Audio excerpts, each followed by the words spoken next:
आधारभूत विशेषताएं पढ़ रहे थे, उसी को आज कंटिन्यू करते हैं।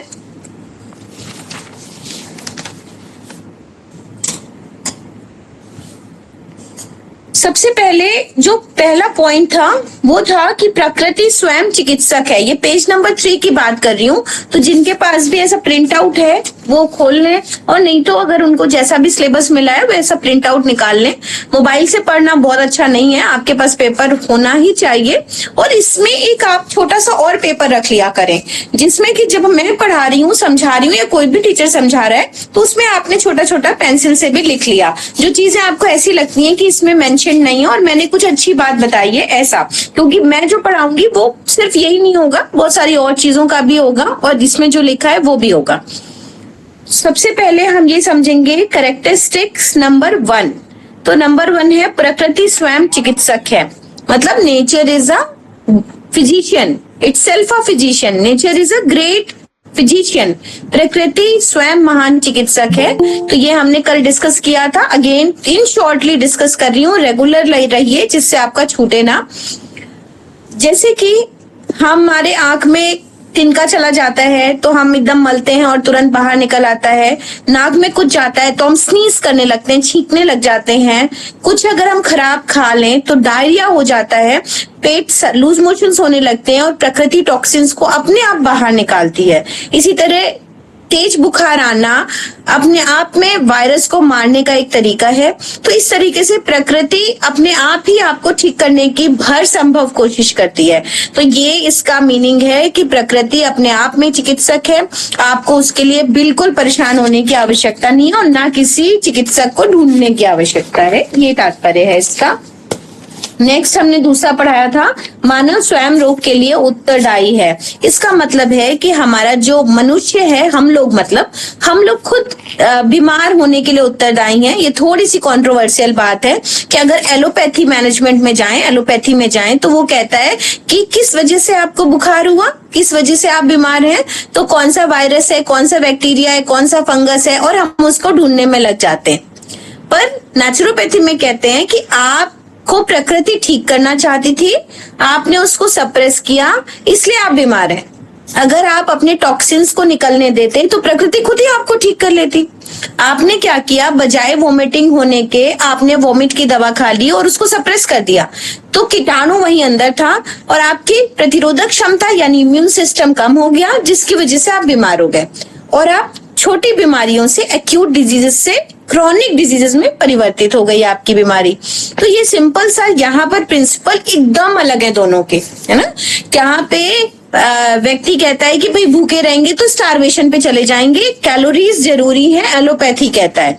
नेचुरोपैथी कहता है कि उपवास के दौरान जितना वाइटल फोर्स डेवलप किया जा सकता है उतना और किसी से नहीं आता। तो वो उपवास को सबसे प्राथमिक चिकित्सा के तौर पे रखता है कि जब तक बीमारी है, जब तक आप टायर्ड फील कर रहे हो, जब तक स्वाभाविक भूख नहीं लग रही, तब तक आपको खाना खाने की आवश्यकता नहीं है। पर एलोपैथी कहता है कि नहीं, कैलोरीज तो चाहिए, अदरवाइज शरीर जीर्ण हो जाएगा और आपको चाहे मैगी से कैलोरी लीजिए, चाहे चाय से लीजिए, पर आपको खाना है। तो यहाँ पर दोनों की प्रिंसिपल्स एकदम अलग है। आगे बढ़ते हैं। सभी रोगों का कारण शरीर में एकत्रित विजातीय तत्व हैं। आयुर्वेदा कहता है कि शरीर में रोगों का कारण क्या है, कौन बताएगा? जी मैम, बात, पित्त, कफ का अनबैलेंस। हाँ, और एलोपैथी क्या कहता है, शरीर में रोगों का कारण क्या है? टॉक्सिन का बढ़ना।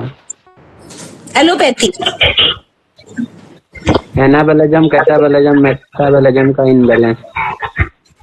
हाँ, हो सकता है, पर वो कहता है कोई भी जीवाणु, वायरस या बैक्टीरिया रोग का कारण है ना।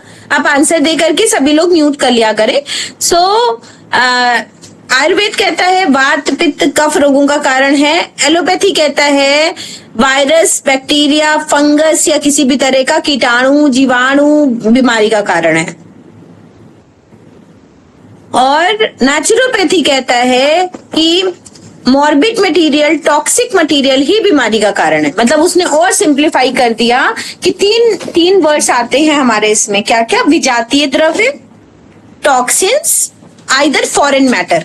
फॉरेन मैटर मतलब जो फॉरेनर है हमारी बॉडी के लिए, जिसको हमारी बॉडी एक्सेप्ट नहीं कर रही, वो फॉरेनर है। और वो किसी और व्यक्ति के लिए किसी और बॉडी में फॉरेनर हो सकता है। हमारी बॉडी के लिए वो कंफर्टेबल है पर दूसरे की बॉडी के लिए कंफर्टेबल नहीं है। तो विजातीय द्रव्य एक ही बात है, टॉक्सिन्स का इकट्ठा होना एक ही बात है। तो शरीर में विष या विषाक्त तत्वों का इकट्ठा होना, एकत्रित होना रोगों का कारण है। अब वो जहां कहीं भी जमा है उसको उस रोग का नाम दिया गया। अगर हमारी बॉडी में टॉक्सिन्स बढ़ रहे हैं या टॉक्सिक आया तो वो टॉक्सिक हर बॉडी में अलग अलग जगह पर जमा होगा। किसी के घुटने में जमा है तो आर्थराइटिस है, किसी के छाती में जमा है तो एस्थमा है, किसी के ब्रेन में जमा है तो वो डिप्रेशन दे रहा है, किसी के लंग्स में जमा हो रहा है तो कंजेशन है। इस तरीके से वो अलग अलग जगह पे जमा होता है और हमको एकदम सिंप्लीफाई हमने कर दिया कि वो फॉरेन मैटर है या विजातीय तत्व है, जिस वजह से आप बीमार हैं। हम ये जो बड़े बड़े नाम है डिक्शनरी के वो बाद में आए हैं। बेसिक प्रिमिटिव लेवल पे वहां पर एक्युमुलेशन ऑफ टॉक्सिन्स है। यूट्रस में पीसीओडी है, पीसीओएस है, हम उस पे गए नहीं। यूट्रस में क्योंकि उस व्यक्ति का यूट्रस वीक था इसलिए उस फीमेल के यूट्रस में टॉक्सिन्स पहले जमा हुए। एक ही घर में व्यक्ति एक ही तरीके का खाना खाता है, सेम भोजन खाता है, पर अलग अलग बीमारियों से ग्रसित रहता है। क्यों? एक ही घर का व्यक्ति सेम खाना खाता है, दो महिलाएं सेम उम्र की सेम खाना खाती हैं, पर अलग अलग बीमारियों से ग्रसित होती है। क्यों? क्योंकि उनका डाइजेस्टिव सिस्टम अलग अलग है और खान पान पे भी थोड़ा बदलाव हो सकता है। वो कैसे खाते हैं, कैसे सोते हैं, बैठते हैं, उसका भी रीजन हो सकता है। नहीं, हमने सब सेम रखा। उम्र भी सेम है और भोजन भी सेम थाली लगाई सुबह शाम, फिर भी रोग प्रतिकारक शक्ति भी होनी चाहिए ना, उनकी रोग प्रतिकारक शक्ति भी होनी चाहिए ना। जैसे हार्ड वर्क का भी इसमें इंक्लूड हो सकता है कि जैसे कोई पर्सन एक ही है, घर में कोई बैठा है तो कोई काम कर रहा है तो उसका हार्ड वर्क हो रहा है और शरीर काम कर रहा है, पर जो नहीं काम करना चाहिए तो उसमें भी शायद हो सकता है। और कोई बताइए जी प्रतिमा जी, आप बोलिए। तो इम्यूनिटी पावर के बारे में लोगों को इम्यूनिटी पावर कहाँ से बनती है? जो आप भोजन कर रहे हैं वही ना, भोजन तो हम सेम दे रहे हैं। मैं ये कहना चाहती हूँ भोजन में सेम दे रहे हैं।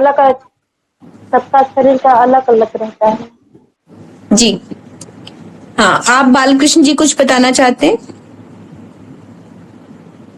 अच्छा, हेमंत जी आप कुछ कहना चाहते हैं? जी मैम, प्रकृति के अनुसार भी हो सकता है। किसी का वात प्रकृति, किसी का पित्त, तो भोजन उसी एक जो है भोजन अलग उसमें डाइजेस्ट होता है, एक उसी भोजन दूसरे में अलग करता है। ये भी कारण हो सकता है प्रकृति का। जी देखिए, जब हमारा जन्म होता है तो हम बहुत सारी जेनेटिक्स लेके आते हैं, डीएनए लेके आते हैं ना माता पिता से, वंशानुगत, और उस आधार पे हमारे शरीर में बहुत सारे अंगों में अलग अलग ऊर्जा होती है ना। तो जब हम पैदा होते हैं तो किसी में फेफड़े कमजोर होंगे, किसी में हृदय कमजोर होगा, किसी का यूट्रस कमजोर होगा।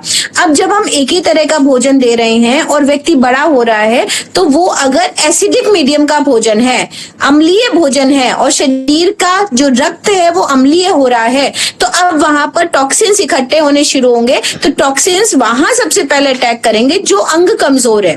तो दोनों व्यक्ति का, क्योंकि बर्थ टाइम अलग अलग होगा, जन्म अलग अलग होगा और माँ बाप अलग अलग होंगे, इसलिए वहां पर संभावना अलग अलग अंगों की होगी। वैसे तो जलवायु बहुत खास है कि जहां रह रहा है, फिर विचार खास हैं, फिर जैसा शिवम जी ने बताया कि वो किस सोच के साथ खा रहा है, किस तरीके से खा रहा है, वो भी बात है। लेकिन मान लीजिए हमने सब चीजें एकदम सेम रखी हैं एक ही जगह पे, फिर भी तो पेरेंटल काइंड ऑफ अलग होगा, उसके माँ बाप अलग है। तो जब वो बर्थ, आप लोग जिसका भी म्यूट नहीं है, तो जब वो उसका बर्थ हुआ है, जन्म हुआ है, तब उसका कहीं ना कहीं कोई ऑर्गन जेनेटिक्स के अकॉर्डिंग और जलवायु के अकॉर्डिंग वीक था और उसने उस ऑर्गन पे इफेक्ट किया। ठीक है, मोटी सी बात यह है प्राकृतिक चिकित्सा में समझने की। तो हमारा सभी रोग का कारण शरीर में एकत्रित विजातीय द्रव्य है। विजातीय द्रव्य कहाँ से आया? जो कि फॉरेन मैटर है, जो हमारे लिए अच्छा नहीं है। वो कहाँ से आया? हमारे खान पान से आया, हमारे विचार से आया, हमारे जलवायु से आया। विजातीय द्रव्य कैसे बनना शुरू हुआ हमारे शरीर में? टॉक्सिन्स हैं वो कैसे बनने शुरू हुए? जब हमने अपना आहार अम्लीय कर दिया, जब हमारे खून पीएच, हमारा खून का पीएच, हमारे अपने नॉर्मल पीएच क्या है? 7.3 is the normal blood pH जो हमारा होना चाहिए। अगर उससे हम अम्लीय की तरफ जाते हैं, अम्लीयता की तरफ जाते हैं, तो एसिडिक हो जाता है ब्लड। एसिडिक ब्लड का जमाव जहां होगा, यहाँ है, अगर फ्रोजन शोल्डर है तो हम नेचुरोपैथी में कहेंगे यहाँ पर विजातीय द्रव्य जमा हो रहा है। अगर हम किसी को देखें तो मुखाकृति विज्ञान कहता है कि शरीर को देखकर हम पहचान सकते हैं कि एक्यूमुलेशन कहाँ पर है, कहाँ पर इकट्ठा है गंदगी। तो अगर हम एकदम स्वस्थ इंसान को देखें तो उसका पेट बाहर निकला है, इसका मतलब विजातीय द्रव्य पेट में जमा है, सीधा सीधा। अगर यहाँ पर हंच निकला हुआ है सर्वाइकल एरिया पे, तो व्यक्ति परेशानी क्या बताएगा? उसको देख करके हम बता सकते हैं कि भाई इनको ये सारी दिक्कतें आ रही होंगी, इनके हाथों में दुख रहे होंगे, फ्रोजन शोल्डर इनको हो सकता है, इनको चक्कर आ सकता है, इनको मन अच्छा नहीं लग रहा है। ठीक है, अगर आप कमर के हिस्से को बहुत ध्यान से देखें तो कमर थोड़ी सी ऐसे इधर उधर होगी, है ना, जिनकी कमर में दर्द होता होगा, नाभि बिल्कुल सेंटर में नहीं होगी। तो आप अगर बहुत ध्यान से देखें तो मुखाकृति विज्ञान एक आगे चैप्टर है शायद आपके में दूसरी फाइल में, तो वो अगर मैं पढ़ाऊंगी तो उसमें आप सिर्फ देख करके डायग्नोस कर सकते हैं, सिर्फ शरीर को, मुंह को देख करके, चेहरे को देख करके डायग्नोसिस कर सकते हैं। तो बहुत सारा अभी आपने देखा होगा रील्स में कि यहाँ पर अगर स्वेलिंग है तो किडनी प्रॉब्लम कर रही है, यहाँ पर है अगर स्पॉट्स आ रहे हैं तो क्या है? तो मुखाकृति विज्ञान, रिफ्लेक्सोलॉजी, रिफ्लेक्शन के अकॉर्डिंग आपका बॉडी कैसा बना रहा है। सो मोटी सी बात ये हुई कि हमारे शरीर में विजातीय द्रव्य का इकट्ठा होना बीमारी का कारण है, ये हमारी नेचुरोपैथी कहती है। 4th पॉइंट पे आएंगे, इसको भी पढ़ देती हूँ जो इसमें लिखा है।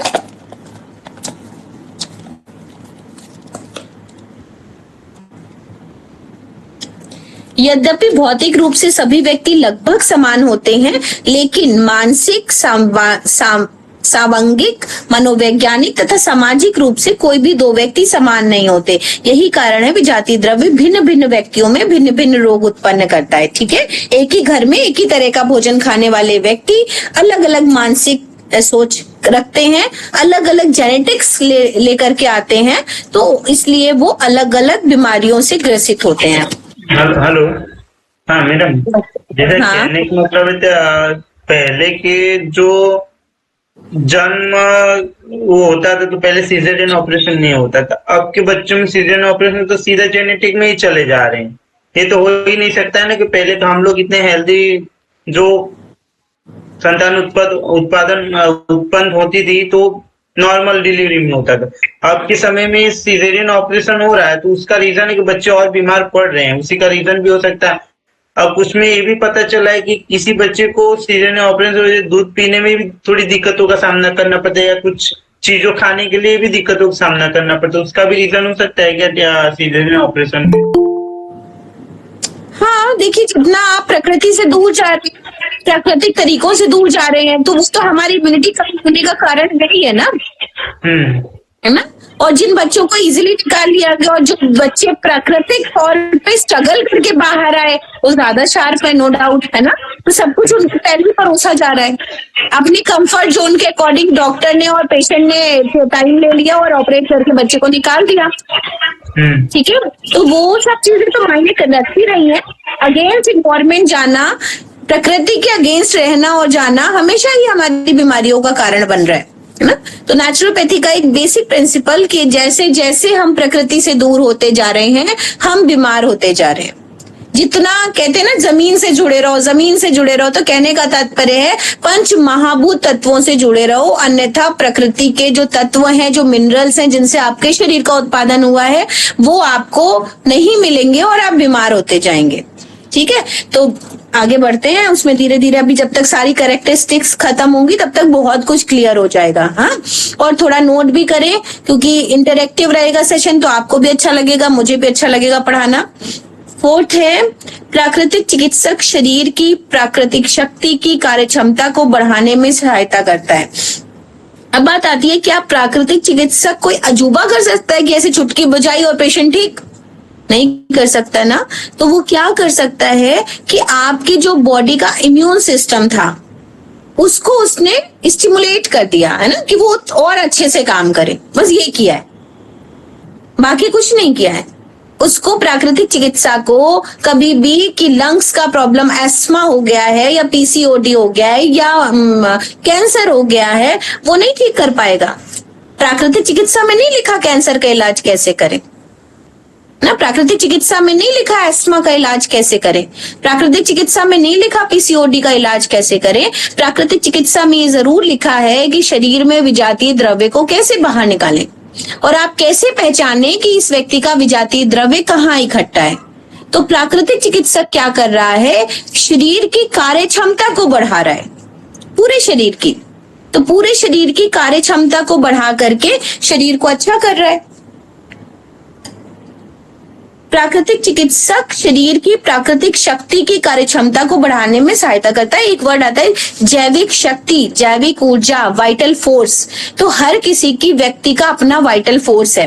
प्राकृतिक चिकित्सा में वो कितनी वाइटल फोर्स से आया है, कार्य क्षमता उसकी कितनी बची है, शरीर की ऑर्गेन्स की क्षमता कितनी बची है, तो ये डिपेंड करता है कि आप कितने दिन दवा खा के आए हैं, कितना खराब करके लाए हैं अपने शरीर को, है ना। तो अभी पहले किसी के घुटने में कटकट आवाज आ रही है तो वो आया प्राकृतिक चिकित्सा में, सीढ़ी चढ़ने में दिक्कत हो रही है, ठीक हो जाएगा 10 दिन में, है ना। पर अगर अब व्यक्ति कुछ इंजेक्टेबल फ्लूइड्स डलवा के आया है तो कैसे ठीक होगा।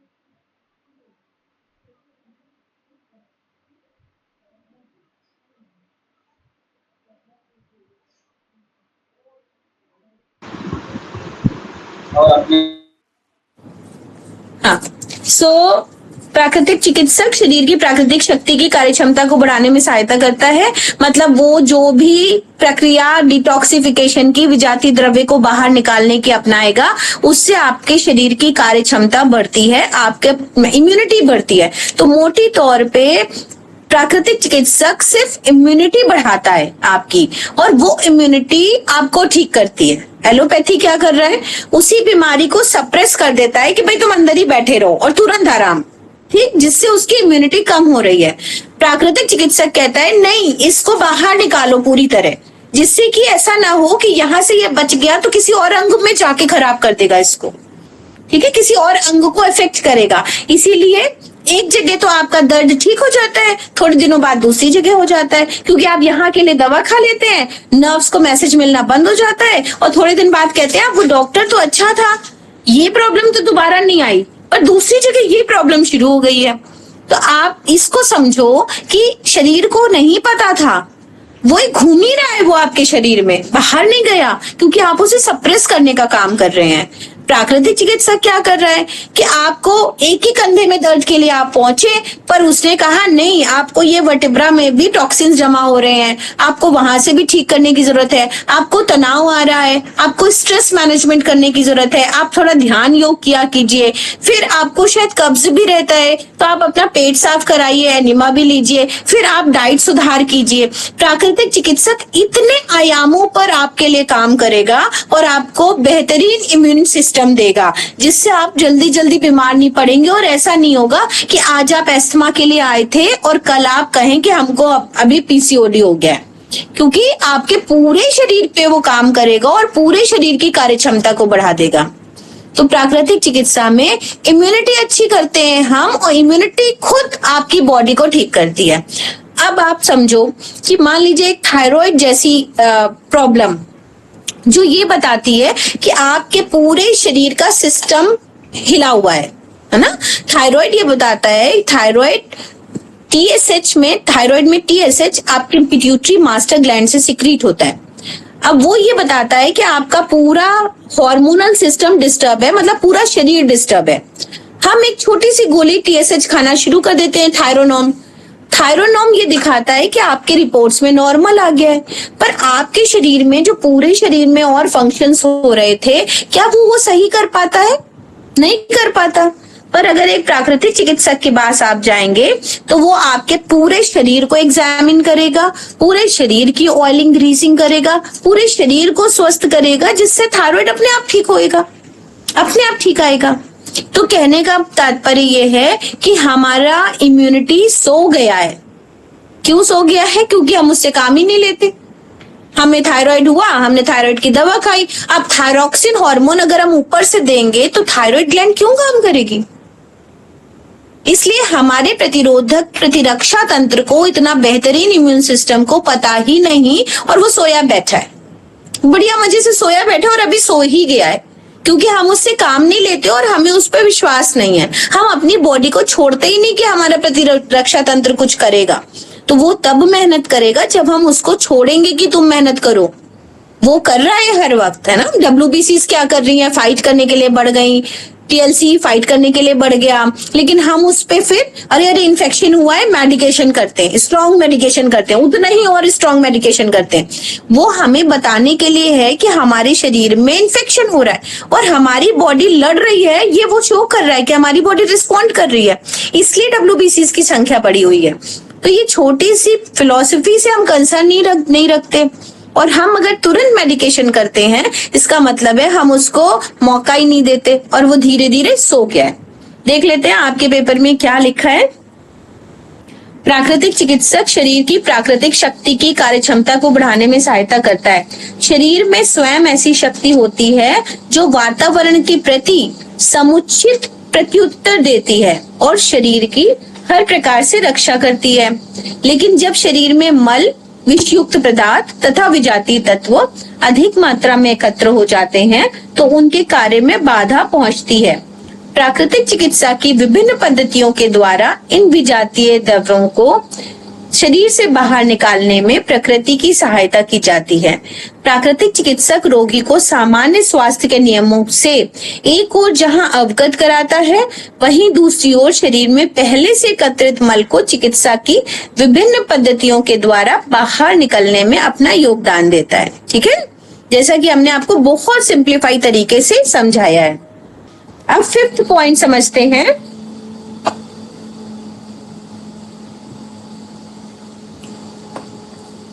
रोग शत्रु नहीं मित्र होते हैं। कोई बताएगा? कितना अच्छा फ्रेज है। रोग शत्रु नहीं मित्र होते हैं। Diseases are our friends not enemies. सुनने में अजीब लग रहा है, अपना जस्टिफिकेशन दीजिए कि ऐसा क्यों है। रोग शत्रु नहीं मित्र होते हैं।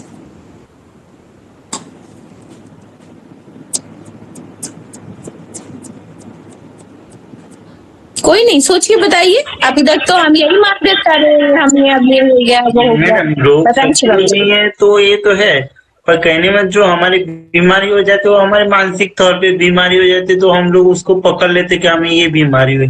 बाकी कोई जैसे डायबिटीज हो, हाई ब्लड प्रेशर हो, कोई बीमारी नहीं है। बस अपने इम्यून सिस्टम में जो कमजोरी है उसको ठीक करने के लिए ठीक किया जा सकता है। पर मानसिक तौर पे कहते हैं ना कि हम बीमार, हमें डायबिटीज हुए, तो उसे कह सकते हैं कि हाँ ये बीमार है। जी, और कोई?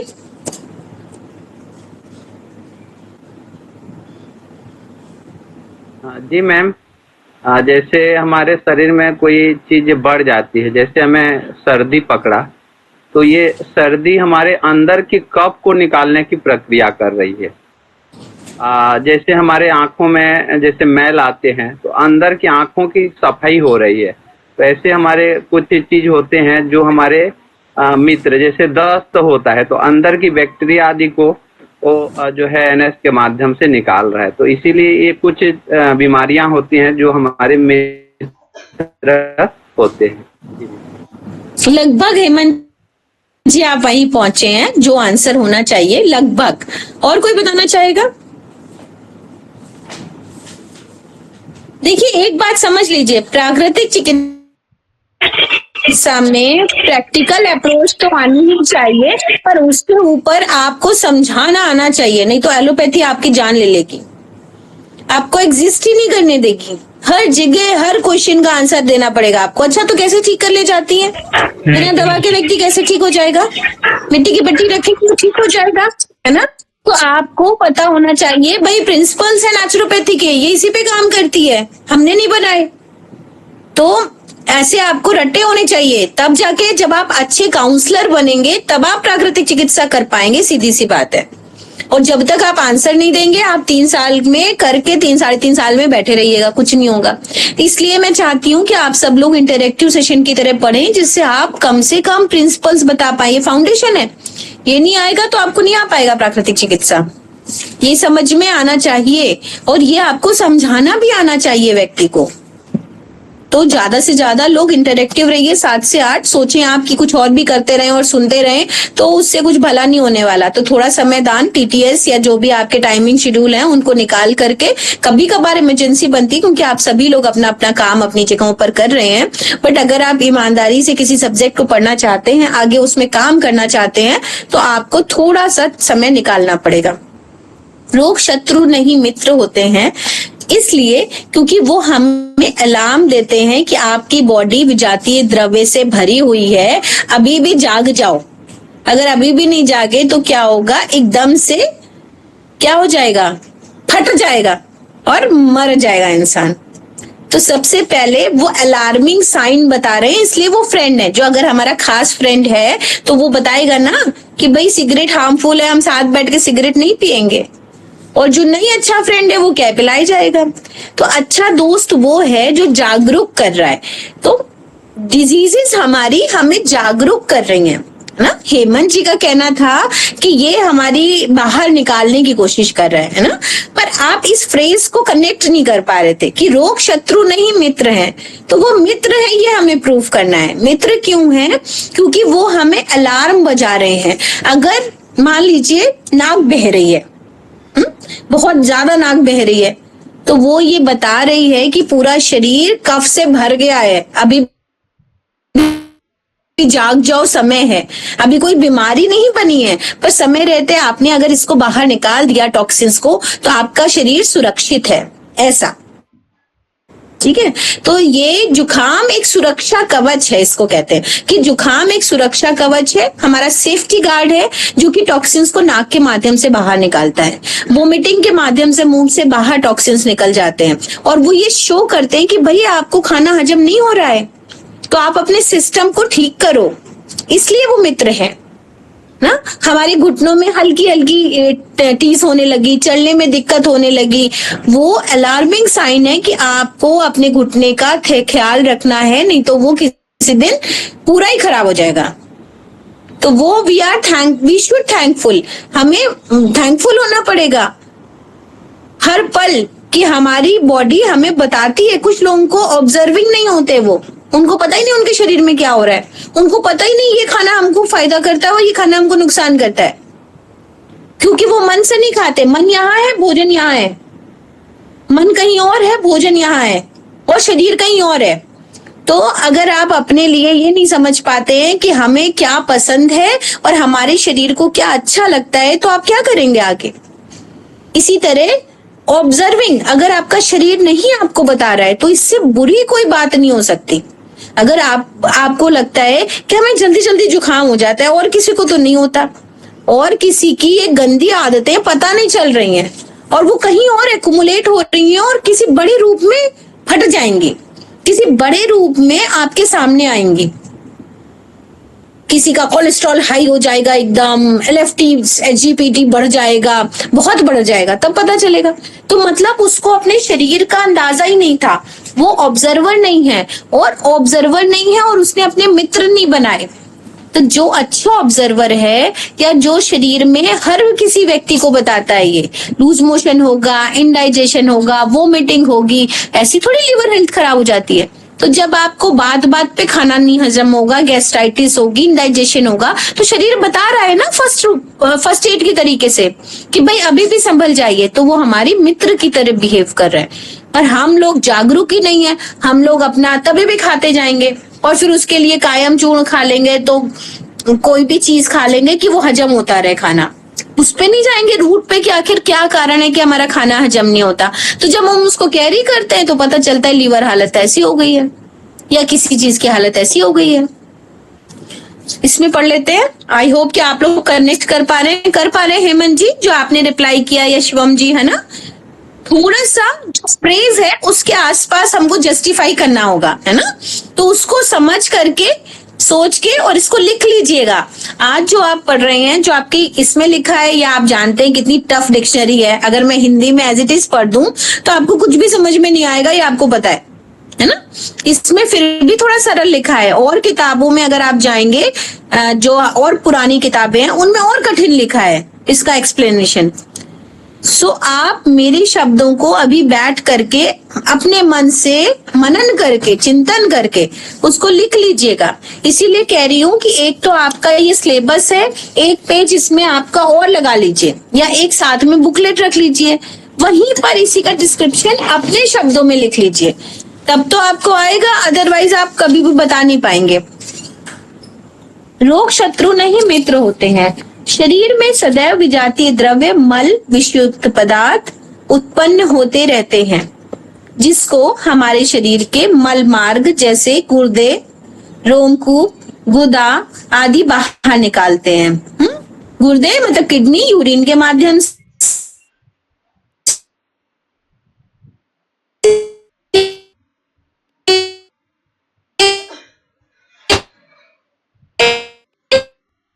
मल को बाहर निकल जाने का रास्ता नहीं मिलता तो शरीर में रोग उत्पन्न करके बाहर निकल जाने की कोशिश बाहर निकालते हैं।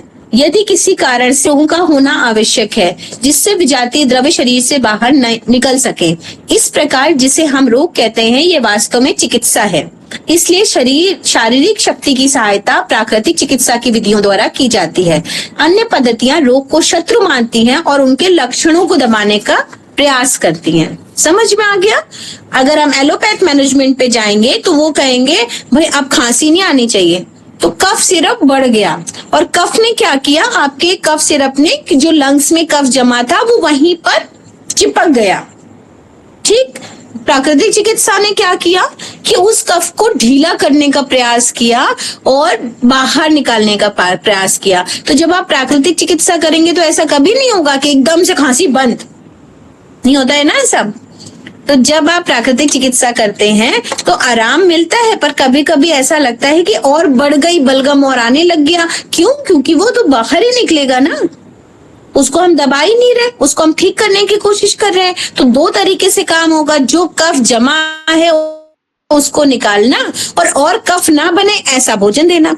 तो वो धीरे धीरे आप समझेंगे कि कफ कारक भोजन कौन से हैं, कफ निवारक भोजन कौन से हैं, और इसी तरह डिजीज मैनेजमेंट पे काम होता है। तो मोटी सी बात यह है कि हमारा शरीर में जो भी व्याधियां आती हैं इनिशियल लेवल पे, वो हमारी मित्र हैं, क्योंकि वो हमें अवगत कराती हैं, हमें बताती हैं कि वो हमारा शरीर अब दिक्कत में है, विजातीय द्रव्य से भर गया है, घंटा बज रहा है, भाई जाग जाओ। अभी भी नहीं जागे तो ठीक है, फिर इस्तेमाल हो जाएगा।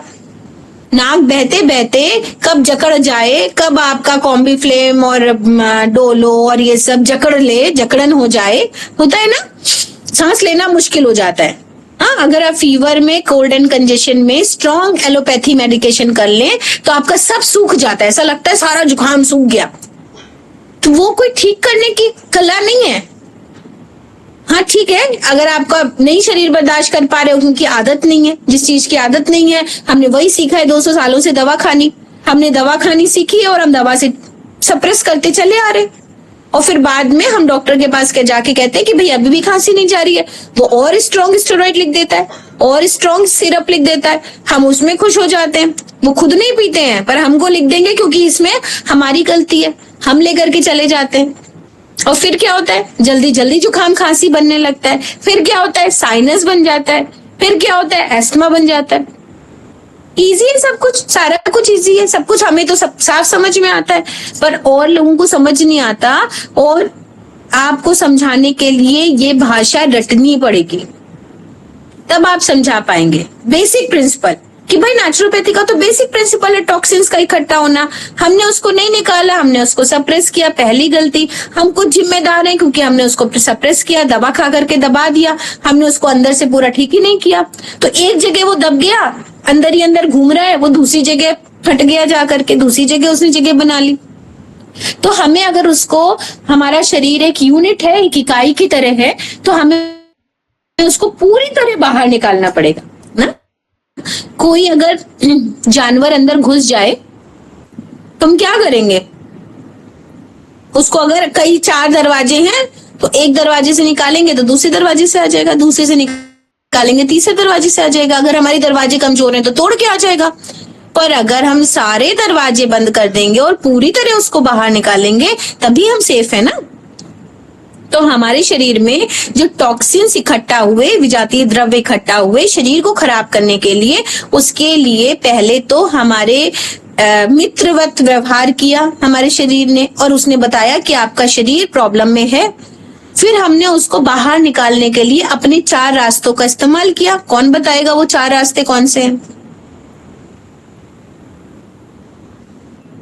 कौन बताएगा वो 4 रास्तों का इस्तेमाल हमने इनिशियल लेवल पे, अगर हमारे शरीर ने मित्रवत व्यवहार के लिए एज ए फ्रेंड हूं मैं ऐसा बताया, जुकाम बढ़ा के या लूज मोशन करा के या बुखार बुला के कि भाई तुम्हारा शरीर टॉक्सिन से भरा है, अभी जाग जाओ।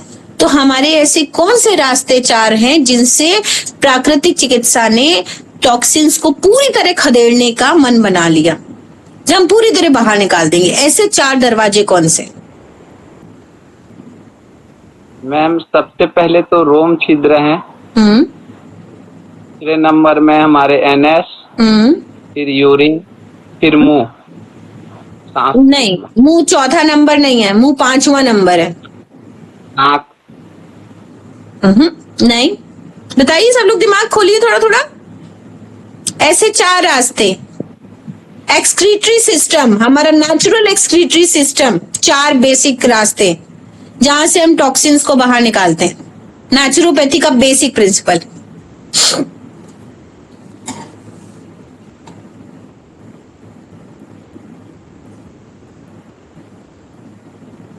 बहुत पास है, छोटे बच्चे भी बता देंगे।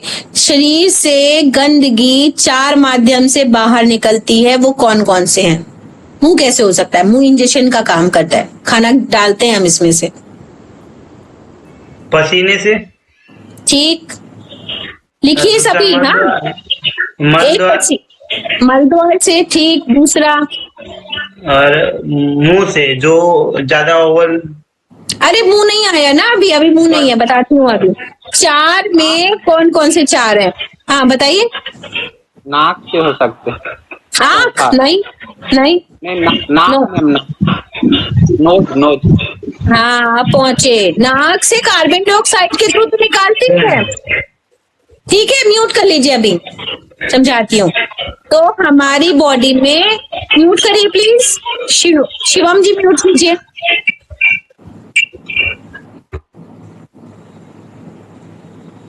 तो हमारे शरीर से गंदगी प्राकृतिक चिकित्सक निकाले, चाहे प्रकृति स्वयं निकाले, चाहे हम खुद निकाले, 4 माध्यम है जिनसे प्रकृति बाहर निकालती है। पहला, आपकी त्वचा से पसीने के रूप में, ठीक, स्किन स्वेट की तरीके से। दूसरा, एनस फीसेस की तरीके से ना, पॉटी की तरीके से।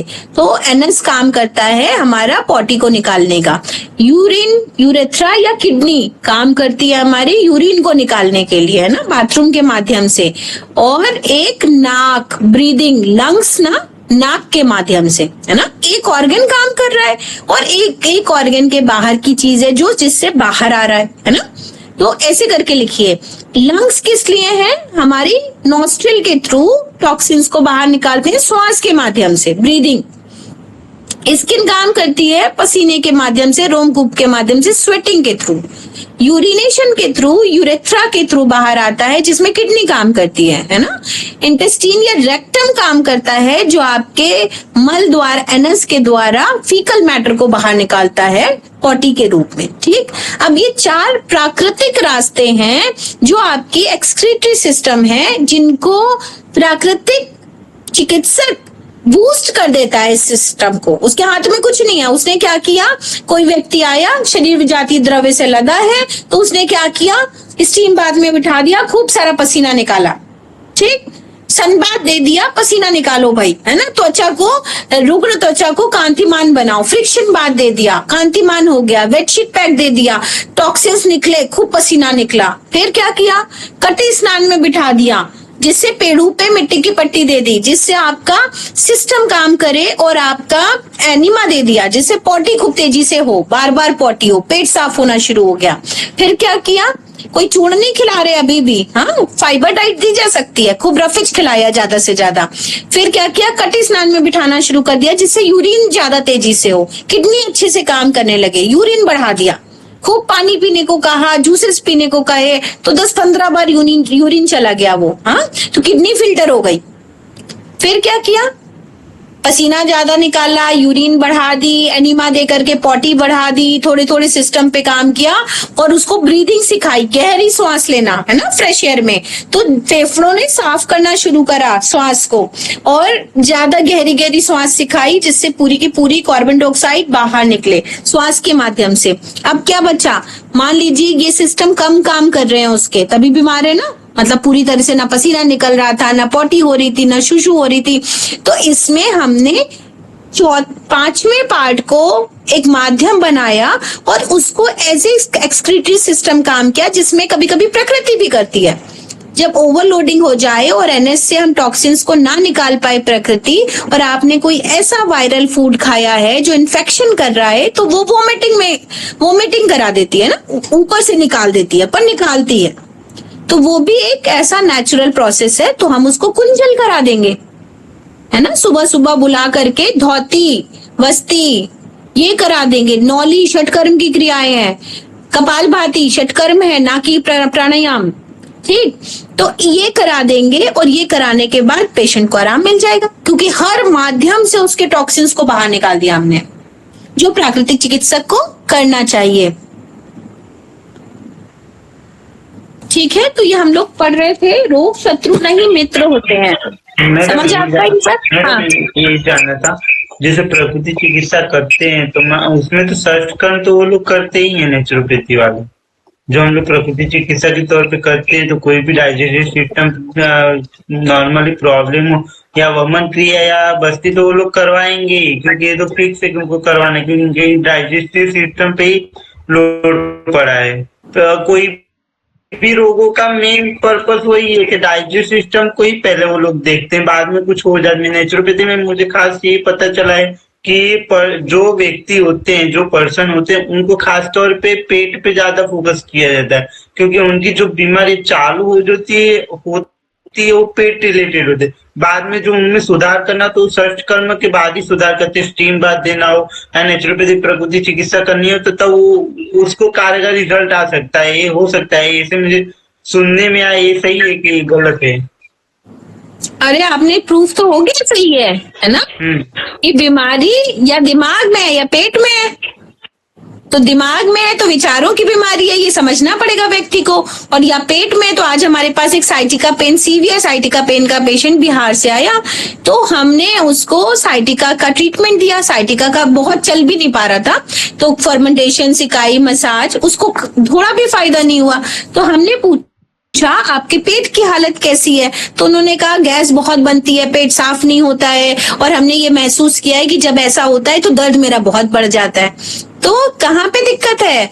बेसिक दिक्कत तो वहां है, वहीं से खून बना, वहीं से सर्कुलेट हुआ, वहीं से एसिडिक मीडियम आया शरीर में, और अब उसने आपकी नसों को इन्फ्लेम्ड करना शुरू कर दिया। ठीक है, पर आज के समय की डिमांड ये है कि हम उसको एमआरआई कराएंगे, क्योंकि आपके एक ट्रीटमेंट से फायदा नहीं हुआ आपको, तो हमें उसका समय बर्बाद करने की कोई आवश्यकता नहीं है। एमआरआई में अगर ज्यादा बड़ी प्रॉब्लम आएगी तो हम उसको साथ में एलोपैथी सजेस्ट करते हुए ट्रीटमेंट देंगे, और कुछ आयुर्वेदा ट्रीटमेंट भी कटिवस्ती काइंड ऑफ यूज करेंगे, और पेट को भी क्लीन करेंगे। ठीक, तब हम धीरे धीरे उसको सुधार की तरफ वो दवाएं बंद करेंगे। तो ऐसा करके, क्योंकि अब व्यक्ति मरीज पहली स्थिति में नहीं आता, जब वो बिल्कुल खराब कर ले जाता है तब आता है। तो आज से 6 महीने पहले उन्होंने आयुर्वेदिक चिकित्सा की, फिर उन्होंने होम्योपैथिक से ठीक कर लिया। अब दोनों काम नहीं करी थी, तब प्राकृतिक चिकित्सा में आए। मतलब बहुत झेल चुके हैं और हर लेवल पे इलाज किया जा चुका है। ठीक है, तो अब हमें भी थोड़ा स्मार्टली चलना पड़ेगा और साथ में एलोपैथी लेते हुए फिर धीरे से एलोपैथी को बंद करना पड़ेगा। अदरवाइज बहुत परेशानी हो जाती है पेशेंट को, क्योंकि वो खराब कर चुका है ना अंगों को। जो उसका रेजिस्टेंस था वो दवा खा के खराब कर चुका है, जिसे कहते हैं इम्यूनिटी, है ना। तो प्रतिरक्षा तंत्र अभी रिस्पॉन्स नहीं कर रहा है इतनी तेजी से। तो वैसा मेरा तरीका होता है ना, क्योंकि इतना पैनिक कर देना किसी को, इतनी दूर से आया व्यक्ति और पैसे भी इतने खर्च हो जाते हैं प्राकृतिक चिकित्सा में, अगर तुरंत रिजल्ट नहीं आया तो हमारा सबसे बड़ा कर्तव्य है कि शरीर को बचाते हुए उसको दर्द ना हो उसको, है ना। तो दर्द ना हो तो सेफ साइड चलते हुए जितनी मिनिमम मेडिकेशन आवश्यक है उतने पे उसको रख करके ठीक कर लिया जाए और फिर धीरे से दवाओं को छोड़ दिया जाए, है ना। तो दवा अगर थोड़े समय के लिए क्रिटिकल कंडीशन में ऐड करनी है तो वो अच्छी है, क्योंकि वो उसी लिए बनी है। एलोपैथ वाले भी तो प्राकृतिक चिकित्सा का सहारा लेते हैं, फिर प्राकृतिक चिकित्सा क्यों अपने उस पे जिद पे अड़े रहते हैं, है ना। तो आप हर चीज तब ठीक कर सकते हैं जब वैसा इन्वायरमेंट हो। चिकित्सा बहुत अच्छी है, पर किस स्थिति में व्यक्ति आया है, उसकी क्या मानसिक स्थिति है, उसकी क्या पॉकेट अलाउ कर रही है, उसकी शरीर में कितनी क्षमता बस्ती क्रिया की या कुंजल की बची है, वो दर्द से करा रहा है ना। और लोकल ट्रीटमेंट चिपकाने जैसा है, क्योंकि वो आपकी रूट पर काम नहीं कर रहा। तो इनिशियल स्थिति में आप उसको अपने पास तक लाने लायक बनाइए, ठीक है। उसके लिए आपको सबसे पहले आयुर्वेदिक मैनेजमेंट हो जाए, बहुत अच्छा है। होम्योपैथी मैनेजमेंट हो जाए संघ में, और अच्छा है। अगर वो ये सब करके आया है आपके पास तो आपको करना ही पड़ेगा एलोपैथी मैनेजमेंट, क्योंकि वो खड़ा ही नहीं हो पा रहा। आप उसको ले करके ना टब में बिठा सकते हो, ना भाप दे सकते हो, ना कुंजल करा रहे हो। लोकल कितने दिन एप्लीकेशन करोगे, उसका पैसा भी तो जा रहा है। तो हम एक MRI कराएंगे, हम कुछ दवाएं लिखाएंगे, नर्व्स को रिलैक्स करेगा वो, साथ में चिकित्सा करेंगे, फिर धीरे से दर्द बंद करा देंगे दवाएं, ठीक है ना। तो मेरा ये तरीका रहता है बहरहाल, क्योंकि बहुत सारी फाइलें लेके पेशेंट आता है, इनिशियल स्टेज में आता नहीं कि जुकाम हो रहा है बार बार, है ना। तो उस स्थिति में नहीं खिलाती मैं। कोई कहे नी ट्रांसप्लांट डॉक्टर ने कहा है, नहीं खिलाती मैं, ठीक है। कैल्शियम लिख देंगे या कुछ इस तरह का नेचुरल सप्लीमेंट्स लिख देंगे, पर दर्द की दवा नहीं खिलाती, क्योंकि वहां जरूरत नहीं है। पर जहां पर इंसान को सीवियर पेन है तो उस समय हमको पता है उसके साइड इफेक्ट है ना। पर पेशेंट को दर्द से भी तो इजाज चाहिए ना, और वो कह रहा है हम एलोपैथी, हम होम्योपैथी और आयुर्वेदा सब करके आए हैं, तो आपके पास कोई चॉइस नहीं बचती है। तो फर्स्ट एड की तरह आपको करनी तो प्राकृतिक चिकित्सा चाहिए, पर इन कभी कभी आपको एलोपैथ के साथ काम करना चाहिए और धीरे धीरे दवा को बंद कराना चाहिए। आप दवा के हितैषी ना बने, पर क्रिटिकल कंडीशन में हम सभी को कहीं ना कहीं कभी ना कभी दवा खानी पड़ जाती है। तो एलोपैथ वालों को भी तो प्राकृतिक चिकित्सा करनी पड़ रही है कि नहीं। हर किसी पैथी का अपना प्रिंसिपल है, अपना महत्व है और अपने लिमिटेशंस हैं। तो हमें इतनी लिमिटेशंस में काम करना है, ठीक। तो अभी हमारे पास कहने समझ में तो आपने जो बोला एकदम सही बोला है। मेरे माइंड में भी वही था कि मान लो नॉर्मल पेशेंट हो, बैक पेन हो, साइटिका पेन हो, न चल सकता है, फिर सकता है, दौड़ सकता है, तो उससे कर सकते हैं। पर एकदम सीवियर पेन हो तो एलोपैथी मेडिसिन सजेस्ट करना पड़ेगा कि उसके पेन को रिलीफ देना। उसके बाद हम ट्रीटमेंट करेंगे तो उसका रिजल्ट थोड़ा धीरे धीरे आएगा पर अच्छे से आएगा। फिर धीरे धीरे चाहे तो मेडिसिन बंद कर सकते, क्योंकि मुझे जहां तक पता है योग का रिलेटेड और मेडिसिन थ्रू मैंने जो अभी मैं काम कर रहा हूँ ये नेचुरोपैथी से ही कर रहा हूँ, कि मुझे पता है कि एलोपैथी में लोगों को पहले उतारना पड़े, जो सीवियर पेन है वो झेल ही नहीं पा रहे हैं। मेरे पास 2 पेशेंट आए, मुझे साइटिका पेन है, बैक पेन है, मैंने बोला कि दवा चालू रखी, योगा भी करिए, नेचुरोपैथी भी ट्रीटमेंट करिए।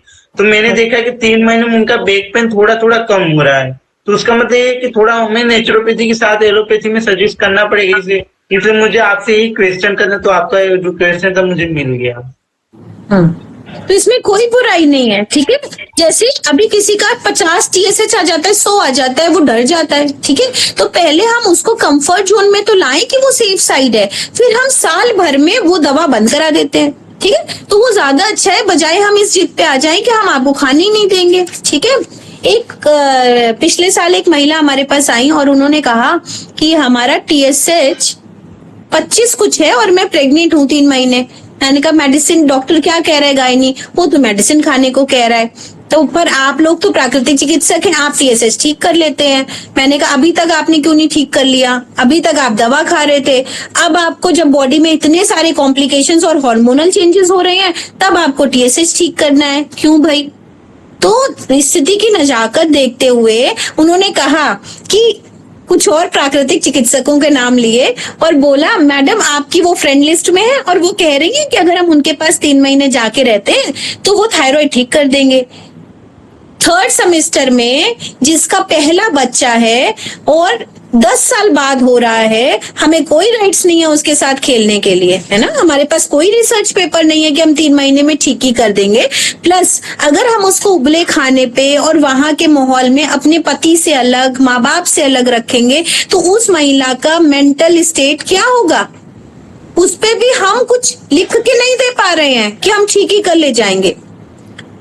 तो प्रेगनेंसी को कुछ इस तरह से भी समझना चाहिए कि महिला जितनी खुश रहेगी, जितने अपने घर में रहेगी, अपनों के साथ रहेगी, वो तभी उसका वहीं पे डेवलपमेंट अच्छा होने वाला है।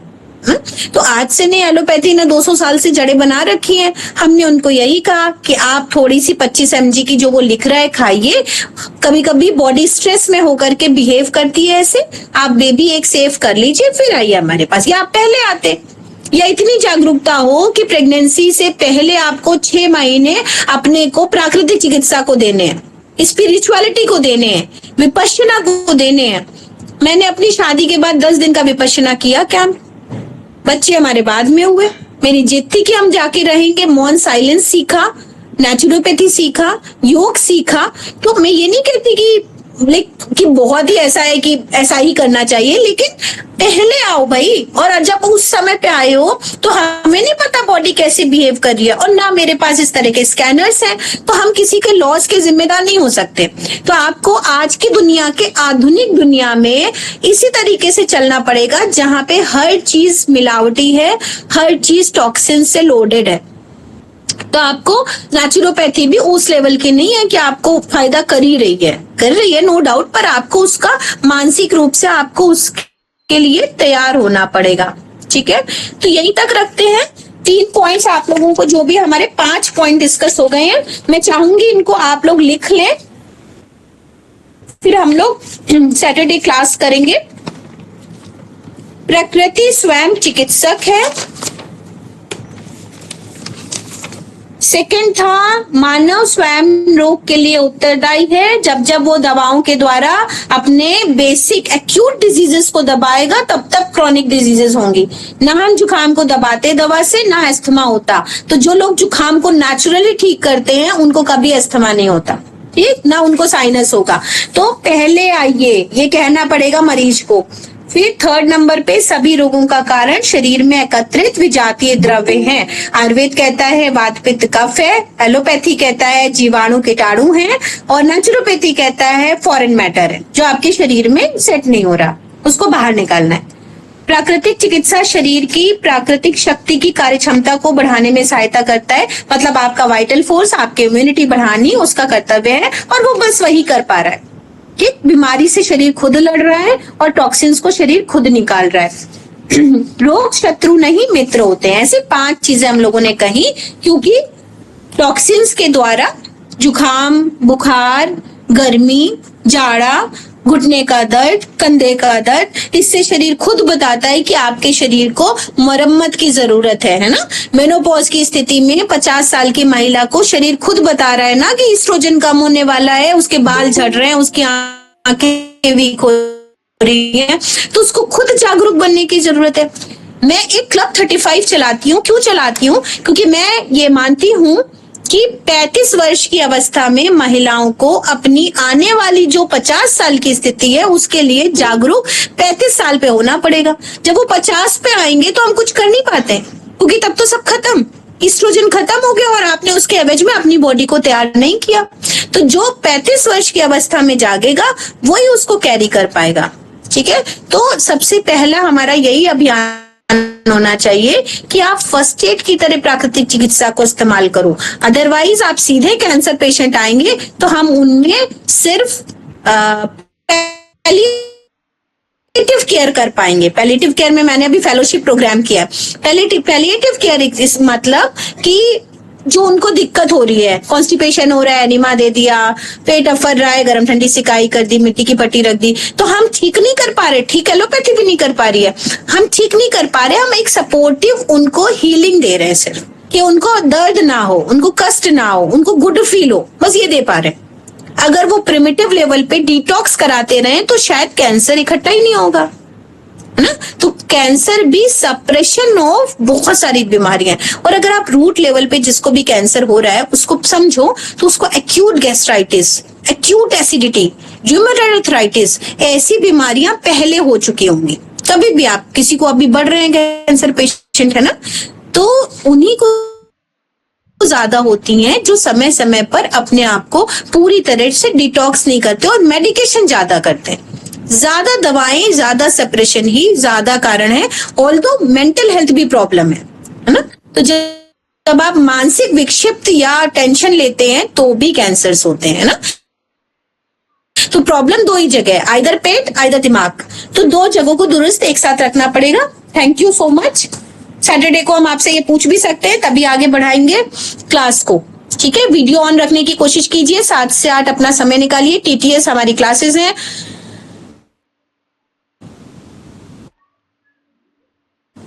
नाम आपको मेरा पता है। धन्यवाद।